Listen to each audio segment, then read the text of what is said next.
Sana Malik thought she was marrying the man of her dreams, but Omar Farouk had already planned her funeral before he kissed the bride. Sana Malik had always believed in fairy tales. Raised in Lahore by a well-off family, she grew up watching romantic dramas and dreaming of the day she would find her prince. That dream seemed to come true when she met Omar Farouk during a tech summit in Singapore. He was tall, charming, and carried himself with confidence that made everyone in the room stop and take notice. Omar was a Dubai-based entrepreneur who had made headlines in the tech world for launching a logistics startup that promised to revolutionize urban delivery systems. Their connection was instant. What began as a brief encounter turned into long calls, luxury vacations, and eventually an engagement that made waves on social media. From the start, Sana's family had their doubts. Omar seemed too polished, too good to be true. He rarely spoke about his past, and his answers about his family were vague. Still, he was generous, respectful, and appeared to adore Sana. When he flew to Pakistan to officially ask for her hand in marriage, he brought expensive gifts and paid for an engagement ceremony that dazzled everyone in attendance. He promised Sana a life of luxury, stability, and love. She moved to Dubai 2 months before the wedding and settled into a penthouse apartment in the heart of the city. Everything seemed perfect, or so it appeared. The wedding was scheduled for early spring, time to avoid the peak heat of the desert. The venue was one of the most exclusive resorts in Dubai, nestled near the sparkling waters of the marina. A-list guests received gold-embossed invitations. The bridal dress was custom designed by a famous French atelier. The theme was Arabian elegance, with white orchids flown in from Thailand and crystal chandeliers imported from Italy. Even the cutlery at the reception was personalized with the couple's initials. Photographers captured every second, and the pictures soon flooded Instagram, garnering admiration from around the world. Bloggers dubbed it the wedding of the year. Sana looked radiant, glowing in her ivory gown and diamond-studded veil. She held her father's hand as she walked down the aisle, unaware that it would be the last time he would see her alive. Omar, dressed in a black tuxedo with a silk maroon tie, looked proud and calm as he waited for her at the altar. They exchanged vows in front of hundreds of guests, with a violin quartet playing softly in the background. Everything was perfect on the surface, but there were small moments, odd glances, nervous body language that seemed off. Most people ignored it, blaming the pressure of the event. No one suspected that beneath the elegance and smiles, a deadly plan was already in motion. As the reception progressed into the night, Sana seemed tired but happy. She took photos with guests, cut the cake, and even changed into a traditional red lehenga for the final send-off. Guests cheered as the couple left the venue in a white Rolls-Royce, headed toward their hotel suite. That night, they checked into a penthouse on the top floor of one of Dubai's most exclusive hotels. The room had a private elevator, floor-to-ceiling windows, and a panoramic view of the illuminated city. It was everything a bride could want for the first night of her married life. Yet, what happened behind those closed doors would soon become a national tragedy. The next morning, hotel staff knocked on the door repeatedly after the couple missed their breakfast reservation. There was no response. At first, they assumed the newlyweds were simply sleeping in. But when housekeeping still received no answer by midday, a manager used a master key to enter the suite. What they found inside would haunt them forever. Sana's body lay on the bathroom floor, her face pale and lifeless.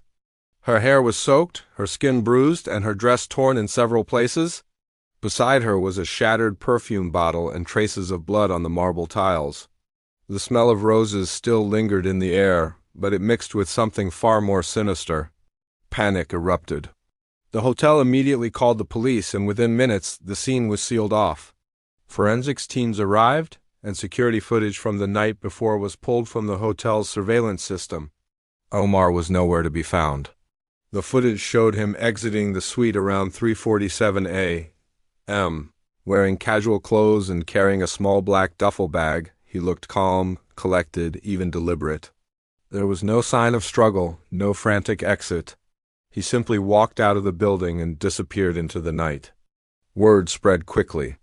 News agencies picked up the story, and by the end of the day, headlines screamed across television screens. Bride found dead on wedding night.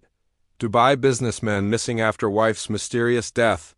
Social media exploded with conspiracy theories, sorrowful messages, and demands for justice. People shared wedding photos alongside footage of the crime scene, trying to make sense of how a night of celebration turned into a horrifying tragedy. Sana's family was devastated. Her father collapsed when he heard the news. Her mother refused to eat or speak. Friends flew in from different parts of the world to attend a funeral that was never supposed to happen. The body was flown back to Pakistan for burial, and thousands attended the ceremony. Videos of the weeping crowd, the closed casket, and the grieving family only added to the growing storm around the case. Meanwhile, Dubai police began what would become one of the most intense manhunts in the city's history. They searched Omar's apartment, seizing documents, hard drives, and financial records. Interpol was contacted. Airports were monitored. His name and photo were plastered across the internet. But Omar was gone, vanished without a trace. There were no credit card transactions, no digital footprints, no calls. It was as if he had never existed. The public, once enchanted by the glamorous wedding, now wanted answers. Who was Omar Farouk, really? Why did he kill his bride on the night they were supposed to start a new life together?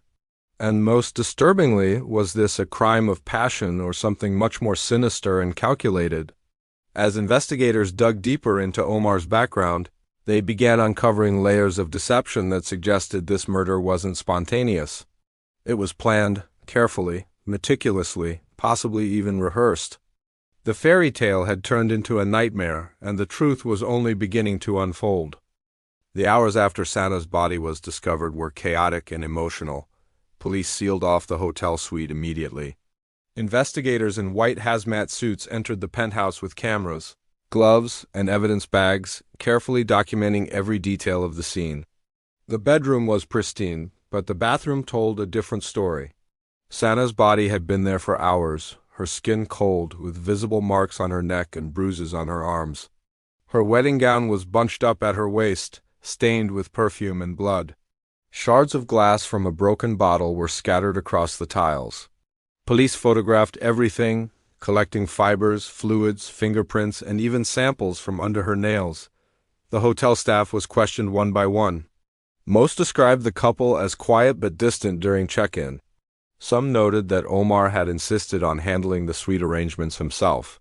He even tipped the staff generously to ensure no one disturbed them until late the next morning.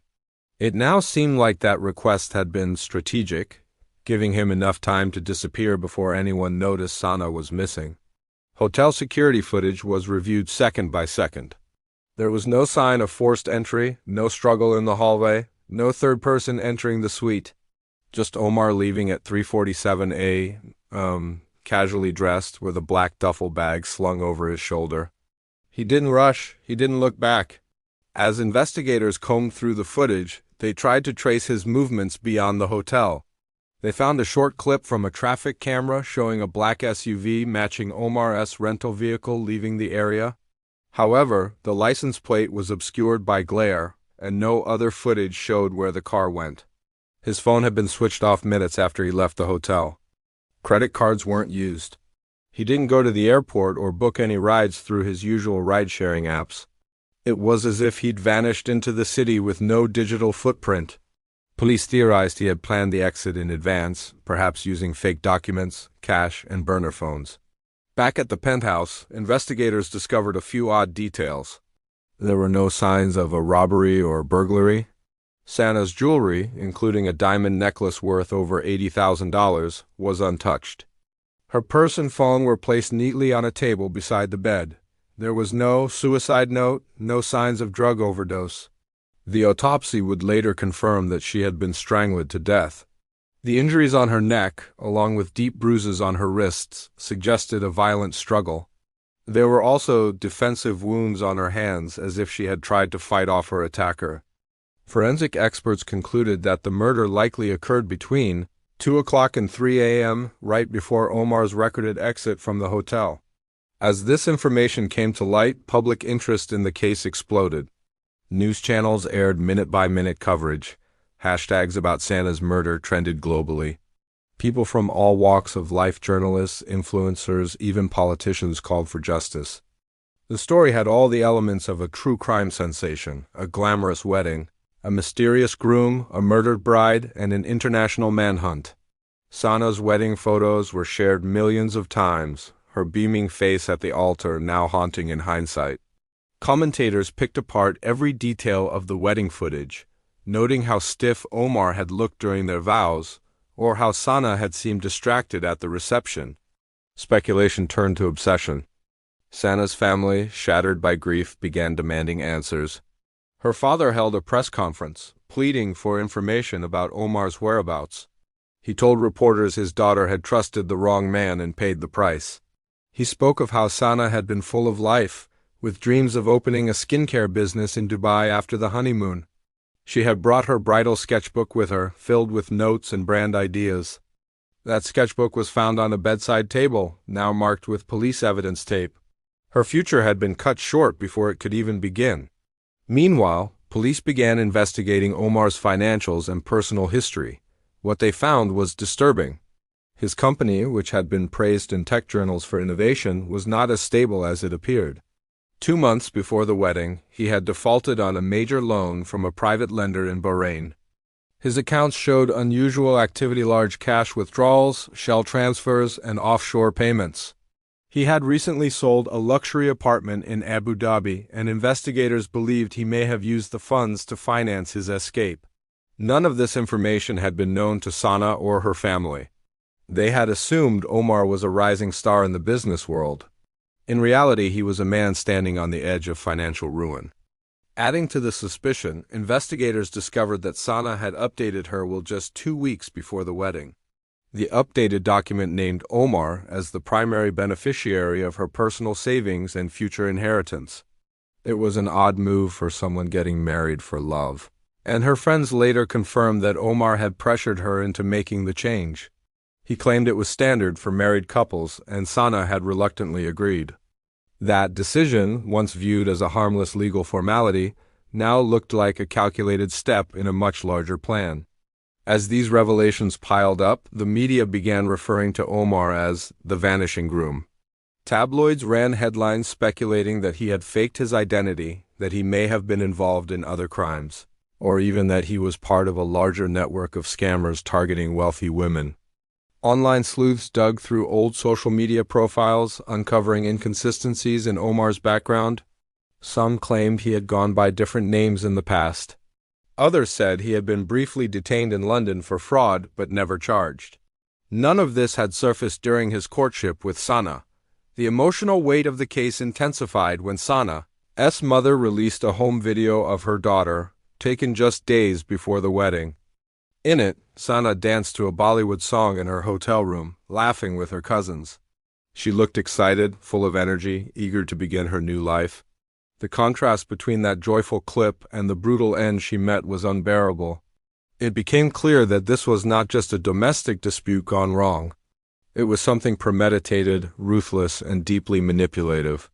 As the manhunt expanded beyond Dubai, investigators worked around the clock, chasing every lead. Airports were monitored. Border crossings were alerted. Interpol issued a red notice, marking Omar as a global fugitive. Still, there were no confirmed sightings. Weeks passed and the trail grew cold. Sana's murder became the subject of documentaries, podcasts, and endless online theories. But for her family, nothing could replace the daughter they had lost or fill the void left by her violent and senseless death. Despite the lack of arrests, investigators refused to stop. Behind the scenes, they followed financial breadcrumbs, old travel records, and unusual patterns in the days leading up to the wedding. They believed Omar had not acted alone. Someone had helped him plan this. Someone had possibly aided in his escape. If they could find that person, they might finally uncover the full truth about what happened on that wedding night. The story was far from over. Weeks turned into months, and while public attention slowly began to shift, the investigation into Sana Malik's murder continued relentlessly behind closed doors. Detectives refused to let the case fade into the background. The mystery of Omar Farouk's sudden disappearance, combined with his financial secrets and possible accomplices, kept the case alive in the minds of the authorities. The Dubai police worked in coordination with Interpol and regional intelligence units, believing strongly that Omar had orchestrated an escape plan long before the wedding night. And as more pieces of the puzzle began to surface, a much darker picture started to form. A breakthrough came from an unexpected angle. A cybersecurity analyst working on the case managed to access deleted files from Omar's home computer, which had been seized after the murder. The files included encrypted folders that, once decoded, revealed a series of email exchanges under an alias. These emails had been sent over several months to a woman based in Turkey. The content raised serious red flags. The tone of the emails suggested a romantic involvement and, disturbingly, discussions about starting over, securing the transfer, and final steps before the date. Investigators now had reason to believe that Omar had planned to flee to Turkey immediately after the wedding and was in the process of arranging a new identity and life with another woman. The woman in question, Ayla Demir, was a 29-year-old who worked as a freelance translator in Istanbul. When Turkish authorities visited her residence, she claimed to know Omar but under a different name. Farid Khan, she said he told her he was a divorced software developer looking to settle down. She showed them photos, including selfies with Omar taken just a few weeks before the wedding in Dubai. That revelation sent shockwaves through the investigation. It confirmed that Omar had not only hidden his true identity from Sana, but had also been living a double life, possibly more. As authorities dug deeper into Omar's movements, they traced multiple trips he had taken over the past year to various countries under fake identities. Passport records, bank transfers, and surveillance footage painted a picture of a man who was carefully laying the foundation for a new life. Long before he ever married Sana, there were visits to Turkey, Malaysia, and even Eastern Europe. In each location, he used variations of the same false name, always staying in short-term rentals and paying with cash. He opened bank accounts in foreign countries and kept his digital presence minimal. It was clear now that he had been planning to vanish the moment his objective Sana's inheritance was secured. The most chilling detail came when digital forensic experts discovered a hidden document labeled Transition Plan on one of his backup drives. This document outlined a step-by-step timeline of actions to take post-wedding, including specific instructions for changing SIM cards, using preloaded cash cards, and booking transport to an undisclosed location near the Turkish border. While it didn't mention murder explicitly, it suggested that Sana's role in Omar's life had an expiration date. Her murder was not a spontaneous act of rage, it was part of a larger calculated escape strategy. In response, Interpol escalated the search, placing Omar on their most wanted list. The United Arab Emirates issued diplomatic requests to over a dozen countries urging cooperation. Several former associates of Omar were called in for questioning. One of them, a former business partner named Imran Qureshi, admitted that Omar had spoken vaguely about disappearing one day and cutting ties with everything. At the time, Imran thought it was just stress talking. Now, he realized those conversations were actually hints at something far more sinister.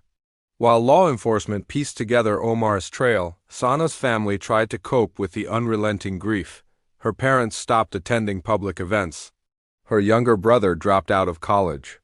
Her friends launched an online campaign demanding stricter background checks for marriages involving foreign nationals, and the case became a catalyst for legal reform proposals across the UAE. But no legislation could undo what had been done. Their daughter, so full of hope and life, had been used as a pawn in a cruel scheme and left to die in her wedding dress. Then, more disturbing evidence emerged. Investigators recovered footage from a private airport in southern Turkey, where Omar had allegedly landed on a chartered flight just hours after leaving the Dubai hotel. The passenger listed was Farid Khan, but facial recognition software confirmed it was him. This confirmed that Omar had not only left Dubai quickly, but had likely received help from someone with access to private aviation. Authorities suspected that his mysterious accomplice was not just a romantic partner, but potentially part of a broader network that specialized in creating false identities and smuggling fugitives. Another unexpected clue surfaced when a bank in Azerbaijan flagged an account under a similar alias. that had seen a recent large deposit. The funds matched the amount that had been withdrawn from Sana's account 2 days before the wedding. Omar had convinced her to move some of her money into a joint honeymoon fund in a new offshore account, something that now appeared to be part of the setup. The transfer had been made from her personal banking app. While she was still in Dubai, the timing made it clear that he never intended for that money to be used for a honeymoon. He was funding his getaway in advance. By the time police reached the villa Omar was renting on the outskirts of Istanbul, he was no longer there. Local informants told police they saw him leaving the property days earlier in a white van with tinted windows. The woman he had been staying with, Ayla, was cooperative. She said he had told her they were moving to a remote location to get off the grid.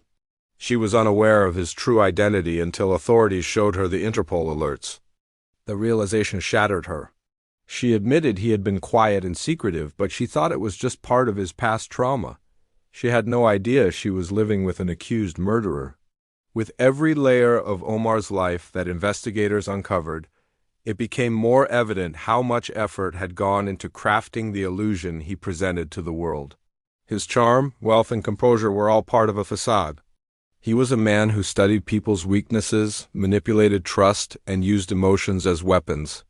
Sana wasn't his first victim emotionally, but she had become his ultimate target physically. Her life was reduced to a milestone in his twisted plan, a plan that was now unraveling faster than he could escape it. Despite the frustration of being just steps behind him, authorities were getting closer. They now knew the countries he had moved through, the false names he had used, and the cash he was living on. Surveillance systems across borders were flagged. Financial institutions were alerted to any suspicious withdrawals. International arrest warrants expanded. The clock was ticking, but it was no longer in Omar's favor. His movements were limited, his faces recognized, his options shrinking. Justice was on his trail, and it was only a matter of time before the hunter became the hunted. The walls were closing in. With the international manhunt intensifying, Omar Farouk's web of lies was unraveling faster than he could rebuild it. His carefully constructed escape plan, built over months of deception, was no longer airtight. From financial trails to fake passports, every layer was being exposed. Despite his attempts to remain invisible, his arrogance had left behind too many digital fingerprints, and the net was drawing tighter. Yet, for weeks after his last known sighting near Istanbul, he seemed to vanish again until a stroke of luck finally broke the silence. It started with a routine check in a remote Turkish town near the Black Sea. A taxi driver reported a foreign man behaving oddly at a bus terminal. The man was speaking broken Turkish, seemed unusually paranoid, and refused to show any identification. The driver alerted local police, who ran a discreet surveillance sweep around the area. A few hours later, officers tracked the man to a rented room above a small bakery. His appearance was drastically altered, his beard was thicker, his hair dyed a darker shade, and his weight slightly reduced, but biometric scans confirmed what they feared and hoped for. The man was Omar Farouk. His arrest was swift and quiet. There were no cameras, no dramatic chase. When officers broke into the room, he offered no resistance. He appeared calm, even resigned, as though he knew the inevitable had finally arrived. He had in his possession a fake Polish passport, multiple SIM cards, and 9,000 euros in cash. A laptop was found under the bed, its hard drive removed. A forensic team was immediately dispatched to retrieve whatever information remained. Within 72 hours, he was placed in extradition custody and flown back to Dubai under heavy security. The news of Omar's arrest exploded like wildfire. Media channels broadcast the footage of him being escorted off the plane in handcuffs, his face hidden behind dark glasses. Crowds gathered outside the courthouse where he would be formally charged. Sana's family, though emotionally shattered, finally allowed themselves a moment of relief. Her mother collapsed in tears when she saw the footage, whispering that her daughter might now find peace. The entire country watched closely as Omar was booked, photographed, and placed in solitary confinement ahead of his trial. Justice had finally caught up to the groom who turned a wedding into a funeral. The prosecution moved quickly. Within weeks, a formal indictment was filed, charging Omar with premeditated murder, financial fraud, identity theft, and fleeing from justice. His legal team, composed of two high-profile defense attorneys, tried to position the case as a tragic accident that had spiraled out of control. They claimed the couple had argued that tempers flared and that Omar panicked, but the evidence painted a far more chilling narrative. Forensic experts testified that the bruising on Sana's neck indicated sustained, deliberate pressure. The defensive wounds on her hands showed she had fought for her life. There were signs of restraint on her wrists and ankles. The sequence of events was not impulsive, it was methodical. Adding weight to the prosecution's case was the recovered transition plan from his encrypted files. It laid out a chilling blueprint of actions that began days before the wedding. The document outlined when and how to transfer money, what aliases to use, how to destroy digital traces, and which countries to travel through to avoid detection. It even listed items to pack, including burner phones, fake IDs, and prepaid debit cards. To the court, this wasn't just damning evidence, it was a window into the calculated mind of a man who treated human life as a stepping stone. One of the most powerful moments in the courtroom came when Ayla Demir, the woman Omar had planned to start a new life with, testified via video link. She appeared devastated, her voice trembling as she described how she had been duped. She shared that Omar had spoken about starting a family, about buying land near the coast, about escaping a painful past. She had no idea she was talking to a fugitive. Her testimony not only confirmed Omar's intention to flee permanently, but it also shattered the defense's narrative of panic and fusion. Omar had a future plan, just not with Sana.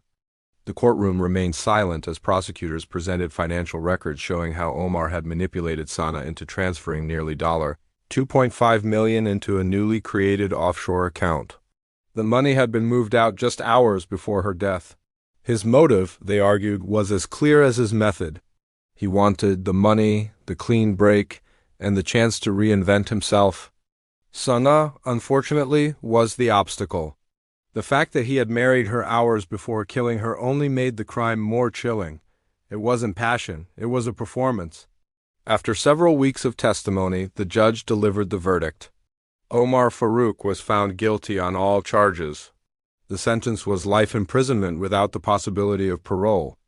There was no emotion on his face as the judgment was read. He stood motionless, his eyes fixed on a spot in the distance, as if refusing to acknowledge the reality of his fall. But outside the courtroom there were tears, applause, and a deep collective exhale.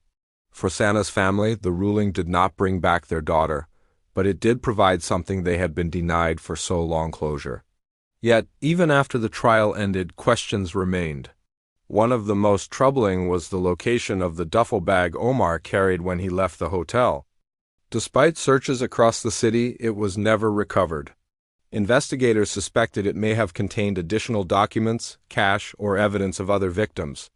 Rumors circulated that Omar might have been involved in other similar schemes across different countries. Though no concrete proof had emerged, the possibility haunted everyone connected to the case. Months later, a construction crew working near an unfinished highway project on the outskirts of Dubai unearthed a buried bag matching the description. Inside were foreign currency notes, a hard drive, and a second marriage certificate, this one registered in a remote district in Pakistan. It stated that Omar had married another woman under a different name nearly 6 months before marrying Sana. Investigators were stunned. Was this new bride also a target? Had she disappeared too? The woman was eventually located and questioned. She was alive but shaken. She confirmed that she hadn't heard from Omar in months and was unaware he had married someone else. She had been told their marriage would remain private due to complicated business reasons. Her bank accounts were found to be empty. This final discovery confirmed what many had feared all along: Sana wasn't the first woman Omar had deceived. And she may not have been the last if he hadn't been caught. He was a predator cloaked in the image of a successful businessman, using charm and lies to trap those who trusted him most. Behind the designer suits and luxury lifestyle was a man who had weaponized love for personal gain. Though Omar now sat behind bars, his story served as a chilling reminder that evil does not always wear a frightening mask. Sometimes it wears a tuxedo, smiles for the camera, and says, "I do," before vanishing into the shadows. And sometimes justice takes time, but when it arrives, it shines a light so bright that even the deepest secrets can no longer hide. Months passed since Omar Farouk's sentencing, but the echoes of his crimes continued to ripple through the lives he had touched. Sana Malik's murder had become more than just a national tragedy. It was a case that rewrote conversations around trust, identity, and the hidden dangers that often lurked beneath perfection. The media moved on to newer scandals, but for those directly impacted, the pain was still raw. Her family remained shattered, caught between the relief of a guilty verdict and the permanent absence of their daughter. They had watched her transform from a hopeful bride into a headline, and no punishment, no matter how severe, could ever reverse that. Even as the world believed the case had been closed, behind the scenes, investigators were not ready to let go. The discovery of the buried duffel bag with a hard drive and marriage certificate suggested that Omar's crimes extended beyond Sana's murder. The hard drive contained fragments of emails, logs, and identification templates. Many were corrupted or encrypted, but what could be recovered hinted at a pattern. Authorities began to suspect that Omar might have used similar tactics on other women, perhaps not all of them surviving his schemes. The truth had become darker than anyone had initially imagined. Forensics analysts traced one of the email addresses on the drive to an online dating profile linked to a woman named Layla Amin, a British national who had reportedly vanished during a solo vacation in Kuala Lumpur 2 years earlier. Her family had filed a missing persons report, but with no evidence of foul play, the case had gone cold. When they were shown a photo of Omar under one of his aliases, they identified him as the man she had mentioned meeting shortly before her disappearance. The pattern was now undeniable.